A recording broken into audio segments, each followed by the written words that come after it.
금양로 기도회에 나오신 여러분 한 분 한 분을 주님의 이름으로 축복하고 환영합니다. 그리고 감사합니다. 올해 마지막 금양로의 시간을 잘 지켜주셔서 너무 감사하고요. 오늘 로마서 말씀 마무리하는 시간입니다.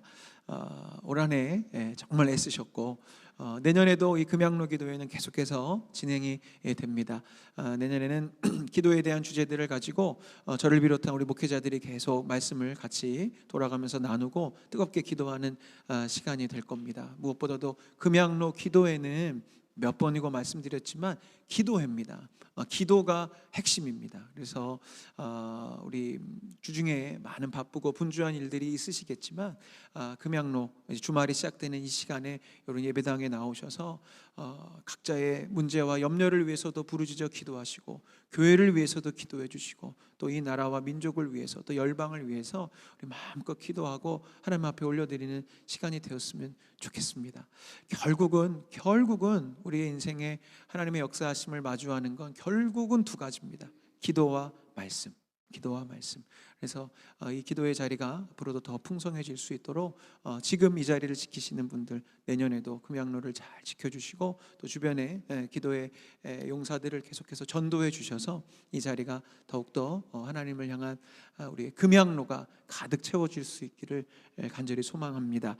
오늘은 로마서를 마무리하는 시간이고요. 로마서 마지막 본문에 있는 내용 우리 함께 나누도록 하겠습니다. 오늘은 제가 쭉 정리를 하려고 하기 때문에 예전 로마서 8장 강해를 했을 때처럼 이렇게 화면을 가지고 강의를 하듯이 좀 진행을 하도록 하겠습니다.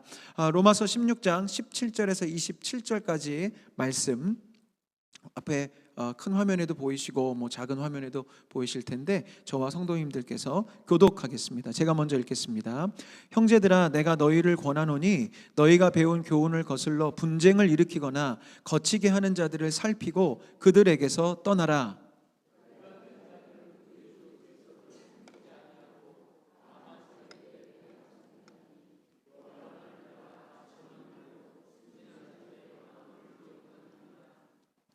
너희의 순종함이 모든 사람에게 들리는지라. 그러므로 내가 너희로 말미암아 기뻐하노니 너희가 선한 데 지혜롭고 악한 데 미련하기를 원하노라.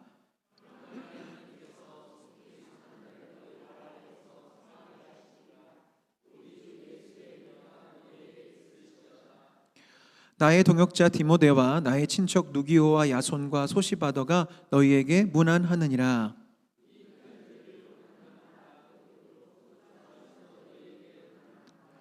나와 온 교회를 돌보아주는 가이오도 너희에게 문안하고 이 성의 재무관 에라스도와 형제 구아도도 너희에게 문안하느니라.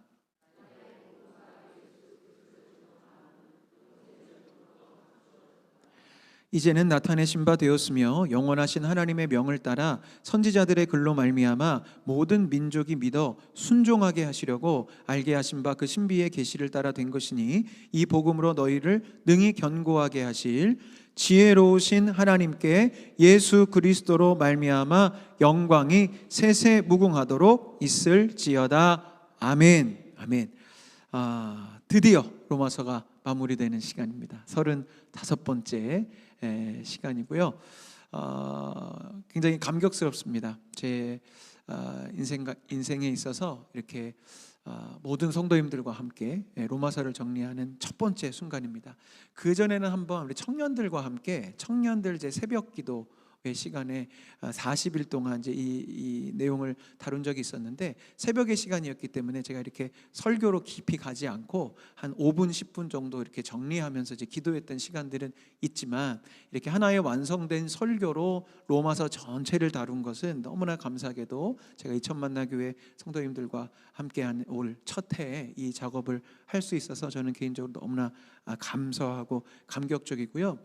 시작할 때부터 말씀드렸지만 로마서는 성경의 복음을 완전하게 잘 정리한 책이기 때문에 또 많은 신학자들이 보석과도 같은 성경의 부분이기 때문에 앞으로 제가 여러분들과 함께 매년 이렇게 신앙생활을 하면서 다시 로마서 강해를 주일이 됐든 수요일이 됐든 다시 다룰 기회들이 분명히 있을 거예요. 왜냐하면 그만큼 중요한 것이고 우리가 반복적으로 다시 한번 새겨야 되는 그런 주제들이기 때문에 그래서 오늘 첫 해 2025년도에 저의 첫 번째 버전의 로마서 강해를 함께 하신 분들은 다음 버전이 왔을 때 나 저거 예전에 들었으니까 그만 들어야지 하지 마시고 더 사모하는 마음으로 이 말씀 가운데로 나와주시면 좋겠습니다.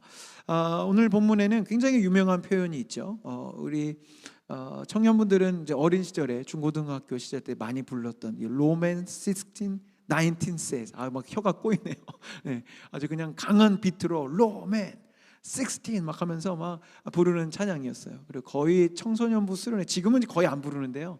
청소년 수련회 때 단골 찬양입니다. 그래서 한창 우리 청소년 아이들 이제 찬양 가운데 뜨겁고 고조에 이르렀을 때 막 이 찬양하면 막 그냥 예배당이 혹은 집회 장소가 막 쿵쿵 울릴 정도로 막 찬양하는 힘찬 노래죠. 그래서 선한 데는 지혜롭고 악한 데는 밀어나라. 평강의 주님이 속히 사단을 너희 발 아래 상하게 하려 막 외치면 막 승리의 감격이 막 올라옵니다.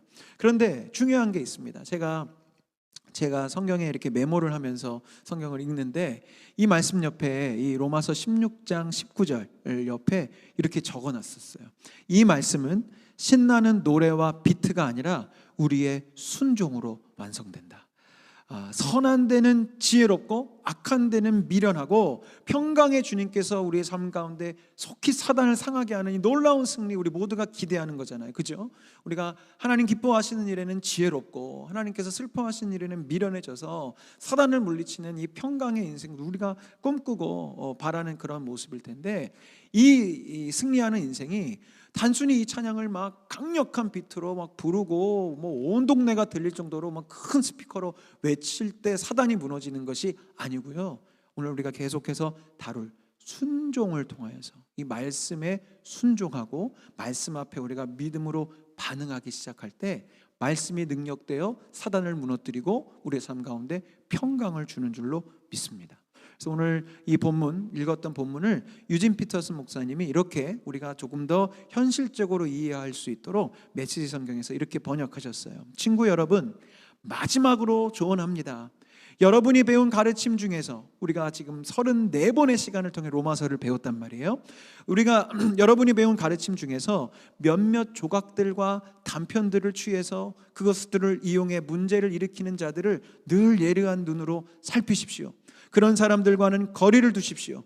그들은 우리 주님이신 그리스도를 위해 살 뜻이 없는 자들입니다.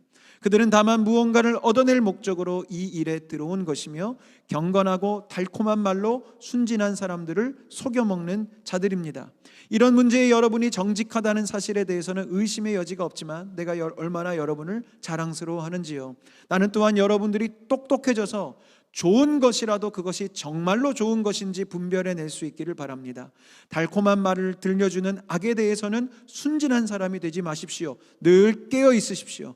그러면 어느새 평화의 하나님께서 두 발로 사탄을 땅바닥에 짓이겨 주실 것입니다. 늘 예수께서 주시는 최고의 것을 누리십시오. 아멘. 이 말씀이죠. 그래서 결국 이 말씀을 요약하면 이렇게 됩니다. 우리는 무엇에 지혜롭고 무엇에는 미련해야 할까? 선한 것은 순종하는 삶입니다. 읽지는 않겠습니다만 우리가 방금 본문 말씀으로 읽었던 로마서의 마지막 구절에도 순종, 모든 민족으로 믿어 순종하게라는 표현이 있었어요. 이 로마서는 순종으로 시작해서 순종으로 마무리가 되거든요. 그래서 선한 것은 무엇이냐? 주님의 말씀 앞에 순종하는 것이 선한 것입니다. 그 일에 있어서 우리는 지혜로워야 돼요. 그리고 우리 주님이신 그리스도를 위해 사는 삶에 있어서 우리는 지혜로워야 되고 부지런해야 되는 것이죠. 그리고 그 일들을 위해서 우리는 늘 깨어있는 삶으로 분별하는 똑똑한 삶을 살아야 됩니다. 그래서 우리는 말씀을 자꾸 듣고 성경 공부도 하고 말씀을 묵상하면서 하나님께서 무엇을 기뻐하시고 무엇을 슬퍼하시는지에 대해서 분별하는 삶을 살아야 됩니다. 그래서 이 일들에 있어서는 우리 모든 성도님, 저를 비롯한 우리 모두가 늘 열심을 내야 되고 더 공부해야 되고 더 열심히 갈망하면서 내가 어떻게 하면 더 순종할 수 있을까? 어떻게 하면 내 인생에 우리 주님이, 예수님이 나의 삶에, 나의 인생에, 우리 가정에 주인 되실 수 있을까? 그냥 그냥 우리가 마음 품는 것도 너무 소중하지만 구체적인 결단들이 있어야 돼요. 이번 주일에도 제가 그런 결단들에 대해서 말씀으로 던져드릴 텐데, 정말로 내 인생의 주님이 주인이시라면 나는 지금 어떤 행동을 해야 될지, 어떤 선택과 결정을 해야 될지를 고민할 수 있는 그 지혜, 그리고 분별하는 것 굉장히 필요합니다. 그런데 이런 부분에 있어서는 우리가 아예 멍청해졌으면 좋겠다는 거예요. 뭐요? 분쟁과 분열과 다툼을 일으키는 거 우리가 너무 몰라서 못하는 거. 할렐루야, 아멘. 나는 어떻게 싸우는지 모르겠어요. 나는 어떻게 미워하는지 모르겠어요. 사실 이거 우리가 악해서 안 가르쳐도 잘하는 것이지만 밀어내지는 거예요. 난 미워하는 걸 다 까먹어 버렸어. 얼마나 아름다운 모습이에요. 난 다투는 걸 이제 못하겠어. 어떻게 싸우는지 모르겠어 라가 되는 그런 것. 무언가를 얻어낼 목적으로 예수님을 믿는 척하는 것에서 나는 멀어지고, 경건하고 달콤한 말로 순진한 자를 속여먹는 것에서부터 멀어지는 것이죠. 그래서 결국 다시 말씀드려요. 선한 데는 지혜롭고 순종하고 주님이신 그리스도를 위해 살아가고 늘 깨어서 분별하는, 생각하는 그리스도인이 되는 것 필요합니다. 악한 데는 말씀드린 대로 분쟁과 분열과 다툼, 그리고 무언가를 얻어낼 목적. 그러니까 이거는 예수님을 위해서 내가 예배하거나 예수님을 위해서 신앙생활을 하는 것이 아니라 내가 무언가를 얻어내려고 하려고 하는 그런 모습들, 그거는 이제 미신이죠. 내가 나의 유익을 위해서 신을 어떻게 해보려고 하는 그 마음들로부터 우리는 자유해져야 되고요. 이 경건한 말로 순진한 자들을 속여먹는 이 삶에 대해서 우리가 멀어질 수 있어야 됩니다. 그래서 자기 유익만을 위해서 사는 삶에 대해서 우리는 늘 경계해야 되는데, 교회 공동체에는 로마서에도 있지만 참 많은 이단과 이 거짓 선지자들이 많이 있었어요. 그래서 이 말씀을 통해 우리가 깨달을 수 있는 또 하나의 지혜는 무엇이냐면, 결국 누가 이단이고 누가 이단적인지를 살펴보시려면 그 사람이 하는 말이나 어떤 그런 기적에 우리가 너무 현혹돼서는 안 됩니다. 성경에도 있지만 사단도 기적을 일으킬 수 있고요, 사단도 영적인 일들을 할 수 있습니다. 사단도 어느 정도는 그 사람의 속 깊은 것들을 헤아릴 수 있습니다. 과거에 대해서 정죄할 수 있고요. 그렇기 때문에 우리가 현상과 어떤 신비함과 그런 거에 우리가 현혹되다 보면 이단이나 거짓 선지자나 잘못된 점쟁이와도 같은 어떤 그런 신앙에 빠질 수 있어요. 근데 우리가 무엇을 보여내면 그 사람의 혹은 그 단체의 결국이 무엇인가를 보실 수 있어야 돼요. 우리 선한 믿음의 정통적인 건강한 교회들은 우리가 모이고 우리가 재정을 모으는 목적이 교회 스스로에게 있지 않습니다.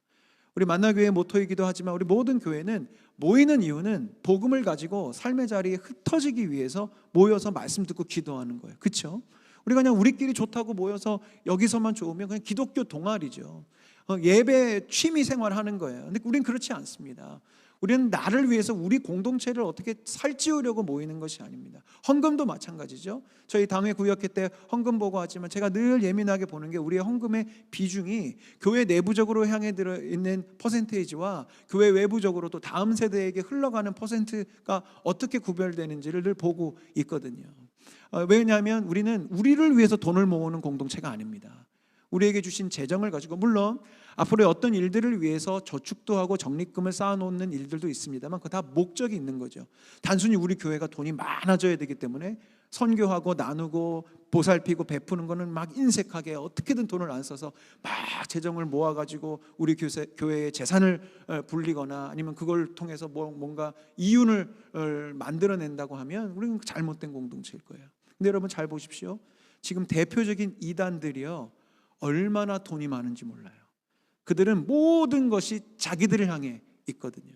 잘 아시다시피 어떤 교회들이 어려워지고 힘들어져서 교회의 건물이나 땅이 이렇게 매물로 나오게 되면 대번에 손을 대는 게 이단들입니다. 왜요? 돈이 많거든요.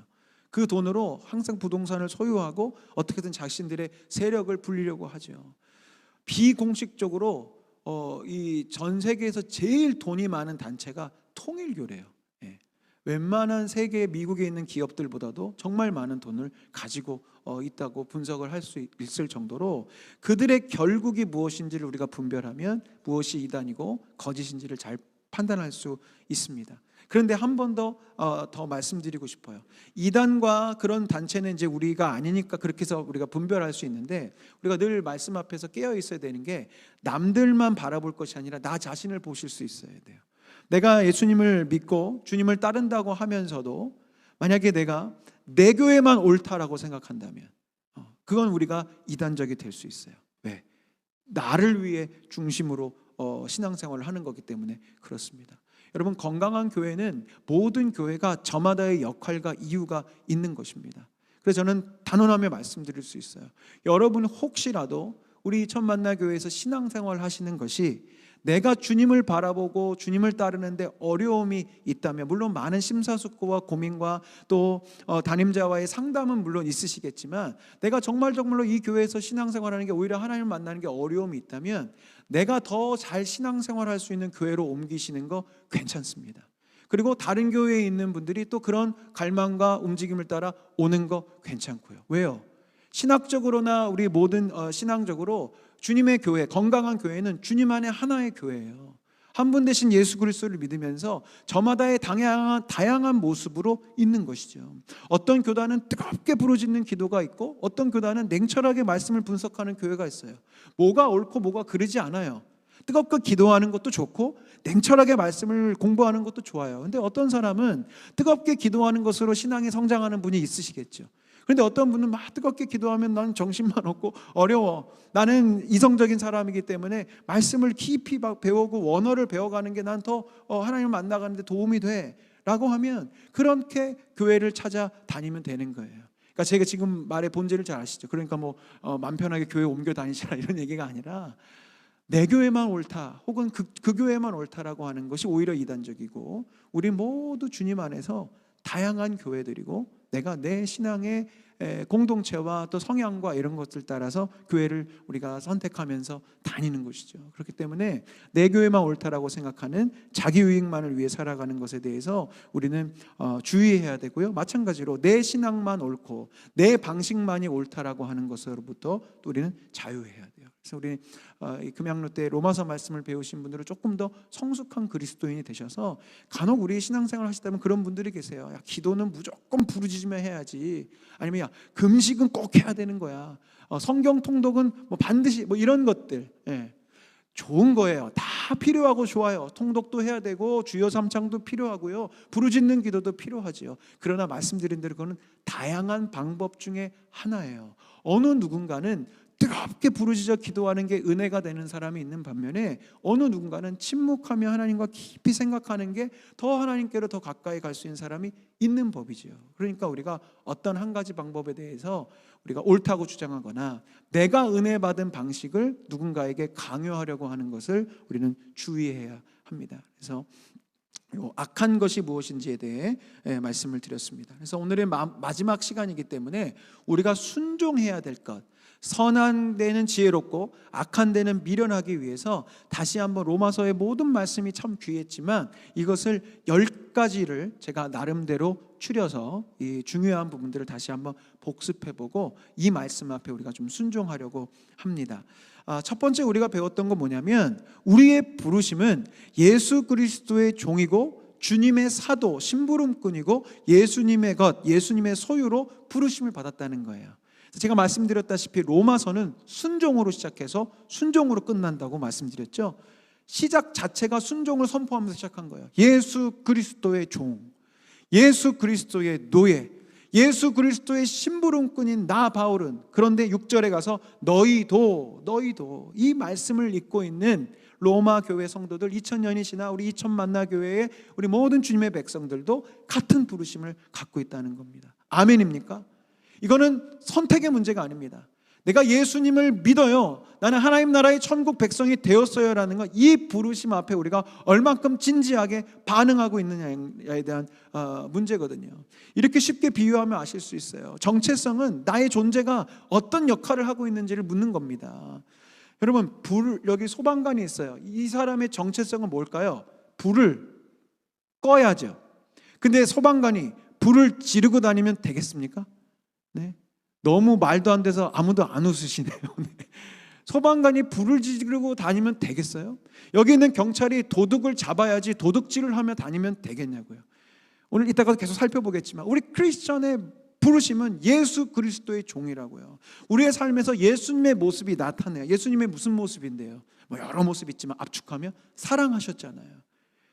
소방관이 불 지르며 다르면 안 되듯이 우리 크리스천은 그러니까 사랑하면서 다녀야지 미워하고 분쟁 일으키고 다툼 일으키고 정죄하고 네가 옳으니 내가 옳으니 우리 교회가 많이 네 교회가 많이 이러고 다니면 우리는 불 지르고 다니는 소방관, 도둑질하는 경찰관이랑 똑같다는 거예요. 그래서 우리의 부르심, 난 예수 그리스도의 종이야. 난 예수님의 것이야. 예수님의 소유야. 그러니 나는 부족하나마 나의 삶에서 조금이라도 예수님의 향기가 날 수 있도록 예수님이 내 삶과 동행하시고 예수님이 정말로 나의 인생 가운데 역사하신다면 나는 어떻게 행할지를 늘 고민하면서 살아가야 되는 것이죠. 그게 우리가 첫 번째 배웠던 로마서의 시작이었습니다. 두 번째, 복음의 능력은 무엇이냐? 믿음에서 더 깊은 믿음으로. 그래서 믿음의 업그레이드가 필요한데 그것은 오직 복음을 통해서 이루어진다고 말씀을 드렸어요. 이건 9절 제가 한번 읽어보겠습니다. 내가 복음을 부끄러워하지 아니하노니 이 복음은 모든 믿는 자에게 구원을 주시는 하나님의 능력이 됨이라. 먼저는 유대인에게요 그리고 헬라인에게로다. 복음에는 하나님의 의가 나타나서 믿음에 이르게 하나니 기록된 바 오직 의인은 믿음으로 말미암아 살리라 함과 같으니라. 아멘. 믿음에는 반드시 성장이 필요합니다. 믿음에는 정도가 있다고 말씀을 드렸어요. 강한 믿음이 있으면 약한 믿음이 있습니다. 큰 믿음이 있다면 작은 믿음이 있어요. 믿음이라고 다 같은 믿음이 아닙니다. 그럼 왜 믿음의 성장이 필요할까요? 제가 몇 번이고 이 운동으로 비유해서 설명드렸습니다. 근육이 성장하는 것과 동일해요. 근육이 있는 사람은요 넘어지지 않습니다. 아니요, 넘어져도 다치지 않습니다. 근육이 있는 사람은요 무거운 짐을 감당할 수 있습니다. 나아가서 무거운 짐을 든 사람을 도와줄 수 있어요. 여러분, 믿음도 근육이랑 똑같아요. 우리의 믿음의 근육이 커져야 돼요. 믿음의 근육이 강해져야 돼요. 그래야 우리는 세상 풍파와 사단의 유혹 앞에 넘어지지 않아요. 때론 우리가 연약해서 넘어진다 할지라도 믿음의 근육이 있는 사람은 금방 일어나고 다치지 않고 다시 중심을 딱 잡을 수 있는 것이죠. 믿음의 근육이 있을 때 무거운 인생의 문제가 와도 너끈히 감당해요. 왜? 예수 그리스도를 믿는 믿음이 있으니까요. 근데 더 나아가서 내가 힘이 있으니까 누군가 낙심해 있고 절망 가운데 있는 사람을 붙잡아 일으켜 줄 수 있는 것이죠. 얼마나 멋진 삶입니까? 우리가 어디 가서 진짜 이 육체의 근육을 만들지는 못한다 할지라도 우리가 믿음의 근육만큼은 여러분 키우실 수 있어요. 어떻게 해요? 복음을 반복해서 들을 때. 운동이랑 똑같다고 말씀드렸잖아요. 반복해서 무거운 걸 들어야 근육이 생기듯이 지루하고 때로는 내가 옛날에 들었던 말씀이고 때로는 목사님이 지난주에 했던 얘기를 또 한다 할지라도 그 복음을 자꾸 우리가 우리의 심령 가운데 뿌려주고 듣는 시간들을 가질 때 우리의 믿음은 성장합니다. 그래서 그 성장한 강한 믿음으로 내가 살고 남을 살릴 수 있게 되는 것이죠. 세 번째, 구원에는 두 가지 단계가 있음을 로마서를 통해 배웠습니다. 하나는 되는 구원, 죄로부터 우리가 구원받아서 하나님의 자녀가 되는 구원, 그리고 2차 구원은 다워지는 구원, 하나님께 종이 되는 것이라고 설명했는데 다시 한번 이 비유를 들면 바로 이해되실 거예요. 1차 구원, 되는 구원, 누구든 하나님의 자녀가 된다 딱 받는 1차적인 구원은 탈북하는 겁니다. 탈북하는 순간 북한의 모든 그런 압박과 비인권적인 것으로부터 구원을 받습니다. 그래서 우리가 남한 이제 탈북자가 되어서 이 자유를 얻게 되죠. 근데 구원은 거기서 끝이 아니잖아요. 그렇게 해서 북한을 탈출해서 정말로 구원을 입어 한국에 들어오게 되면 이제 하나님께 종이 되어와 같은 표현으로 대한민국의 법을 지키는 시민이 되어가야 그 자유를 누릴 수 있어요. 그렇죠? 네, 딱 맞는 비유라고 생각해요. 아무리 탈북을 했어도 한국 들어와서 한국의 법을 지키지 않으면 다시 감옥에 갑니다. 그러면 자유를 또 잃게 되는 거예요. 우리는 죄로부터 해방되어서 하나님께 기꺼이 종이 되어서 예수 그리고 결국 로마서는 계속 중간중간 와서 순종을 이야기하고 있어요. 주님께 순종하는 게 답답한 게 아니에요. 재미없는 게 아니라고요. 대한민국의 법을 지켜야 자유를 누릴 수 있듯이 내가 하나님의 법을 지키고 주님의 말씀 가운데 거할 때 우리는 주님 주시는 은혜와 형통의 그 나라를 마음껏 누비면서 나갈 수 있는 것이죠. 이게 구원의 본질이라고 말씀드렸습니다. 그래서 늘 우리 성도님들은 기억하셔야 돼요. 구원은 되는 구원과 다워지는 구원이 있어요. 엄마가 될 수 있어요. 그냥 엄마가 됐다고 다 엄마로서 완성되는 거 아니죠. 그 아기를 키우면서 엄마 다워지는 거예요. 군인도 통지서 받고 훈련소 들어가면 신부는 군인이 돼요. 그러나 훈련의 시간을 거치고 여러 자리를 거쳐야 군인다워지죠. 목사도 마찬가지고요. 그리스도인도 마찬가지입니다. 예수님을 영접하는 순간 우리는 그리스도인이 되고 하나님의 자녀가 되지만, 그래서 이제 나 구원받았다, 나 이제 더 이상 성장하고 배울 거 없어가 아니고 이제 하나님의 자녀가 되었으니, 그리스도인이 되었으니 그리스도인다워지는 그 시간을 갖는 게 진짜 구원이라고 말씀드렸습니다. 네 번째, 복음을 아는 것만으로는 죄를 이길 수 없어요. 사실은 여기에 로마서 7장 전체를 담고 싶었는데 저는 개인적으로 너무나 감사한 성경의 이 장이 로마서 7장이에요. 로마서 7장은 사도 바울 스스로가 자기가 얼마나 죄인인지, 그리고 죄를 이기고 싶었는데도 자기 안에 있는 죄라고 하는 하나의 무슨 바이러스나 생명체와 같은 그것 때문에 도무지 자기 힘으로 죄를 이길 수 없다라는 선포가 있는 게 너무 고마웠어요. 만약에 바울이 예수 그리스도를 영접하고 그리스도의 종이 되어서 날마다 기도하고 금식하고 했더니 죄를 이길 수 있게 되더라 라고 했다면 우리 중에 낙심할 사람 굉장히 많을 거예요. 내가 죄를 이기지 못한 이유가 금식이 부족해서 그렇구나. 내가 죄를 이기지 못하는 이유가 바울만큼 성경을 몰라서 그런 거구나. 뭔가 그런 식으로 죄를 해석했을 텐데 그렇지 않았어요. 바울이 성경을 알기를 얼마나 많이 알았겠습니까? 바울이 금식을 얼마나 많이 했으며 정말로 하나님의 신비를 얼마나 많이 체험했겠어요. 그러나 그 모든 것으로도 스스로가 죄를 이길 수 없다라고 이야기하고 있어요. 그러니까 우리는 바울처럼 헤맬 게 아니라 하나님 성경 말씀 때문에 쉽게 깨닫는 거예요. 죄는 어차피 내 힘으로 해결할 수가 없는 거구나. 그걸 알아야 예수님 붙잡거든요. 이렇게 비유할 수 있겠죠. 제가 그래도 요즘은 안 빠져요. 어깨가 자주 빠졌었거든요. 어깨 빠지면 너무 아파요. 성경이 말하는 죄가 하마르티아라고 분리되다라는 뜻을 갖고 있는데, 하나님으로부터 또 하나님의 뜻과 하나님의 그 아름다운 디자인에서부터 벗어나는 순간 죄가 되고, 죄는 곧 아픔이 되고 고통이 되고 병이 돼요. 근데 제가 이게 빠져도 저는 무슨 무술 그런 하는 사람이 아니라서 혼자 못 깁니다. 반드시 누군가의 도움이 필요해요. 그러니까 비유하자면 저 스스로 이 죄를 해결할 방법이 없다고요. 팔이 빠지고 나면 반드시 누군가의 도움이 필요한데, 큰 병의 경우에는 더 그렇겠죠. 어떻게 혼자 그 병을 혼자 어떻게 수술하고 어떻게 치료하겠어요. 의사가 필요하듯이 내 안에 죄가 있고 연약함이 있고 우리 안에 있는 여러 가지 욕심이 있는 것에 대해서 너무 정죄감을 갖거나 나는 왜 이 모양일까? 나는 왜 교회를 다니면서도 이렇지라고 너무 정죄에 빠지지 마시고 내가 지금 팔이 빠졌나 보구나. 내가 지금 내 영혼이 병들었구나 라고 깨달으시고, 이제 곧 알지만 우리 영혼의 의사 되시는 예수님께로 나오면 되는 거예요. 근데 자꾸 그걸 이 복음의 진리를 모르니까 스스로 죄를 해결해 보려고 하다가 낙심하고, 그러다가 아예 자포자기 해버려서 그래 우리 모두 다 죄인인데 그냥 아프면서 사는 거지 뭐, 너도 팔 빠지고 나도 팔 빠지고 다 그렇게 사는 거야 라고 엉망진창으로 살면서도 괜찮은 줄 알고 하는 또 다른 착각에 빠지게 되는 겁니다. 죄는 고쳐져야 되는데 내 힘으로는 못 고치니까 예수님이 필요한 거예요. 그래서 이제 이 7장을 넘어 우리 로마서 안에서의 하이라이트인 8장이 딱 나오는 거죠. 그러므로 이제 그리스도 예수 안에 있는 자에게는 결코 정죄함이 없나니 이는 그리스도 예수 안에 있는 생명의 성령의 법이 죄와 사망의 법에서 너를 해방하였습니다. 아멘. 아멘. 죄를 이기는 힘은요 내 힘이 아니고 오직 생명의 성령의 법으로 하는 것입니다. 이걸 유진 피터슨 목사님 이렇게 해석하셨어요. 그러나 이제 새로운 힘이 움직이고 있습니다. 제가 메시 성경으로 통독할 때 정말 막 복음을 만난 그 감격이 있었어요. 그래, 죄를 이기는 건 내 힘이 아니야. 새로운 힘이 내 안에 움직이고 있지. 새로운 힘으로 죄를 이기는 거지. 그리스도 안에 있는 생명의 성령이 세찬 바람처럼 불어와서 하늘의 구름을 모조리 걷어 주었습니다. 죄와 죽음이라는 전혹한 폭군 밑에서 평생을 허덕거려 했을 여러분을 해방시켜 주었습니다. 누가요? 내가요? 내 스스로가요? 아니요, 새로운 힘, 생명의 성령의 힘이 우리를 죄 가운데로 승리하게 하신 거예요. 그래서 늘 기억하십시오. 우리는 늘 죄를 경계해야 됩니다.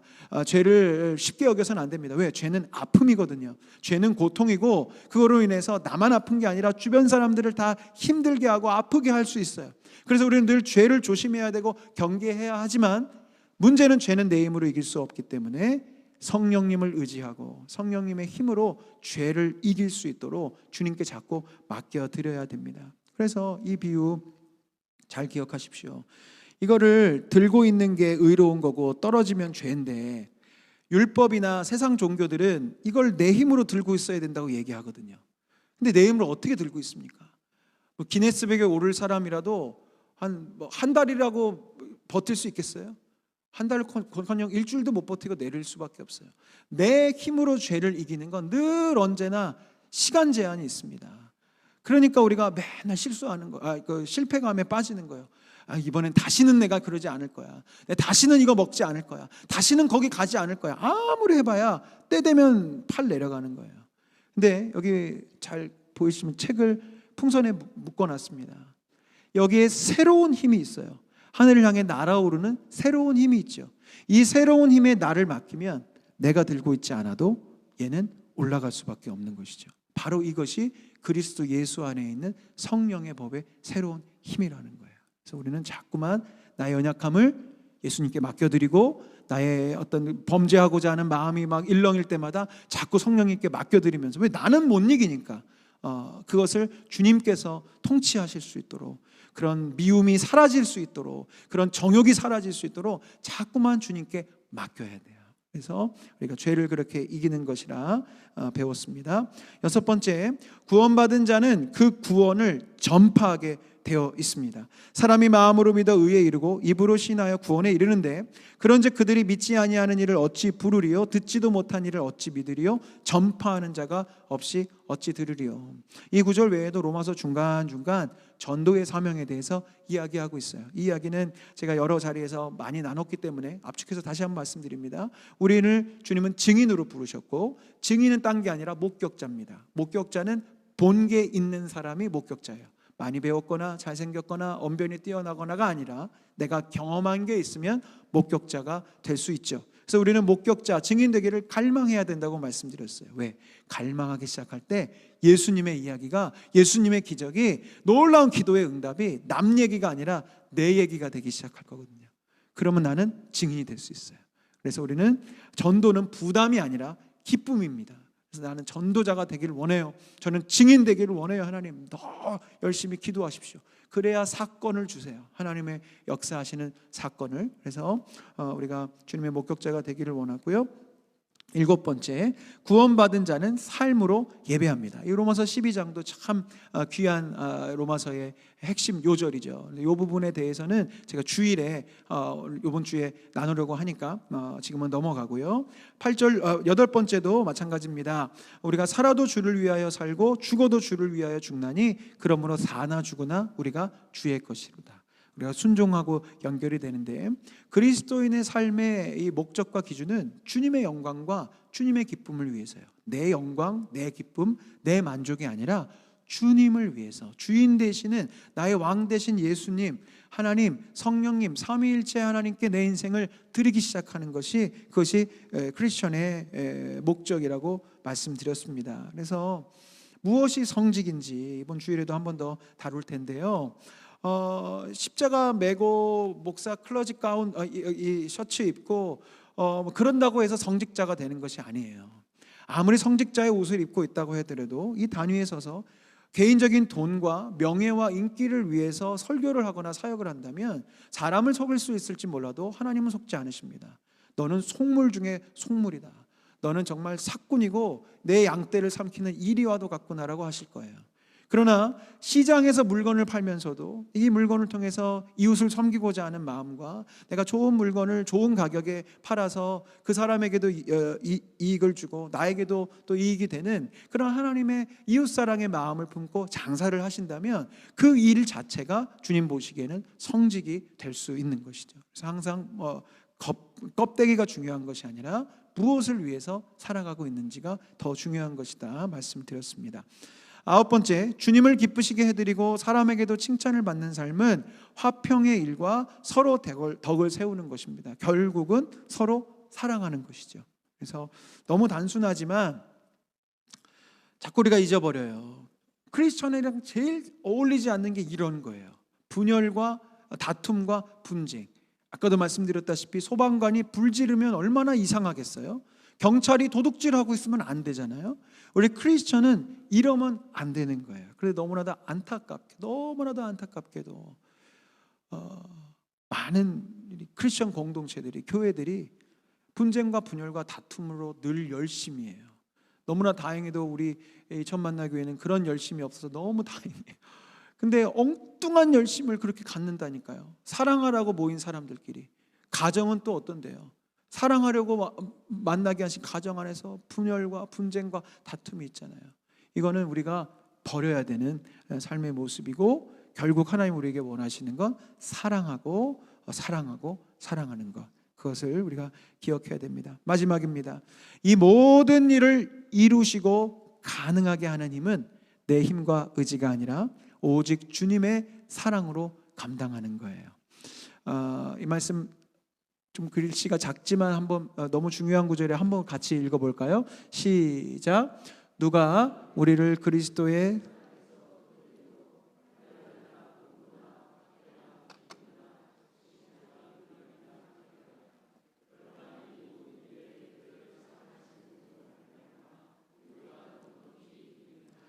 내가 확신하노니 사망이나 생명이나 천사들이나 권세자들이나 현재일이나 장래일이나 능력이나 높음이나 깊음이나 다른 어떤 피조물이라도 우리를 우리 주 그리스도 예수 안에 있는 하나님의 사랑에서 끊을 수 없으리라.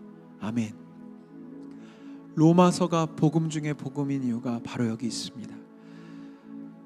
우리를 지키시고 우리를 붙잡아 주시는 이 하나님의 사랑에 대한 구절이 없었다면 로마서는 또 다른 종교들에 있는 율법책들과 마찬가지로 크리스천이니까 이렇게 해야 되고 저렇게 해야 되고 복음 전해야 되고 사랑해야 되고 이건 하면 안 되고 저건 하면 안 되고 그런 우리의 그냥 법전으로 우리에게 주어졌을 거예요.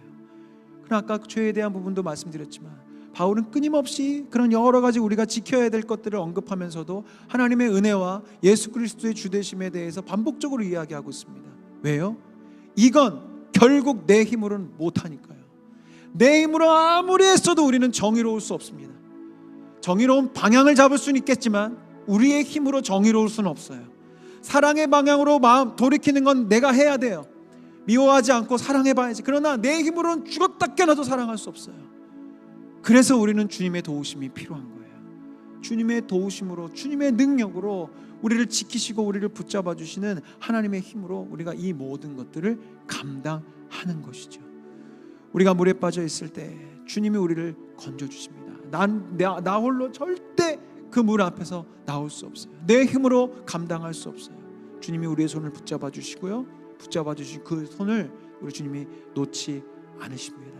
그래서 우리는 그 주님과 함께 이 모든 일들을 감당하는 것입니다. 로마서는 결국은 순종입니다. 여러분 기억해 주십시오. 결국은 순종이에요. 주님의 말씀 앞에 순종하는 것이고 하나님의 뜻 앞에 순종하는 것이지만 그 무엇보다도 나의 주인 되신 그 하나님의 사랑 앞에 순종하는 거예요. 주님 내 인생을 맡깁니다. 나의 연약함을 맡깁니다. 주님의 그 존재 앞에 내가 순종합니다. 하나님 나의 인생을 붙잡아 주시고 나를 이끌어 주시옵소서. 아멘. 이것이 결국 로마서의 결론이고 우리 신앙의 결론입니다. 이 시간 함께 결단하며 고백하며 찬양하실 때 주님, 나는 나의 인생은 나의 모든 것은 주님께 속해 있습니다. 주님 내 인생을 붙잡아 주시고 내 인생을 이끌어 주시고 나의 연약함 가운데 하나님의 강하심을 나타내 주시옵소서. 우리 그런 마음으로 결단하며 우리 찬양하겠습니다.